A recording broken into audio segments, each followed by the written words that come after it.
স্থানীয় সময় সোমবার সকালে ভারতীয় হাইকমিশনের সামনে বিক্ষোভ সমাবেশের ডাক দেয় বাংলাদেশ জাতীয়তাবাদী দল বিএনপির জার্মানি শাখা। এতে যোগ দিয়েছিল যুব স্বেচ্ছাসেবক দলও। তাদের দাবি, ভারতীয় গণমাধ্যমে বাংলাদেশ বিরোধী কুৎসা রটানো বন্ধ করতে হবে।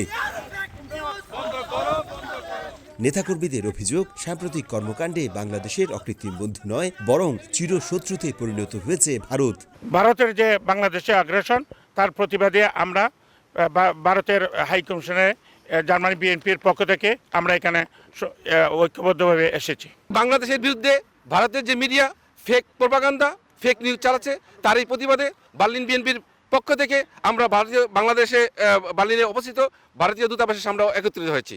ইন্ডিয়ানকে আমরা এই বার্তা দিতে চাই, তারা তাদের মতো চলবে এবং বাংলাদেশ স্বাধীন সার্বভৌম রাষ্ট্র হিসাবে আমরা বাংলাদেশ তাদের নিজস্ব সিদ্ধান্তে আমরা উভয় দেশের মধ্যে সুসম্পর্ক বজায় রাখব। দেশের পতাকা ও ভারত বিরোধী পোস্টার ও ব্যানার নিয়ে সমাবেশস্থলে স্লোগান দিতে থাকেন সংগঠনের কর্মীরা। দাবি জানান, বাংলাদেশকে আন্তর্জাতিক নদীর পানির ন্যায্য হিস্সা প্রদান করতে হবে, বন্ধ করতে হবে সীমান্তে বাংলাদেশি নাগরিক হত্যা। বাংলাদেশ নিয়ে সব ধরনের ষড়যন্ত্র থেকেও ভারতকে সরে আসার দাবি জানানো হয় এই কর্মসূচি থেকে।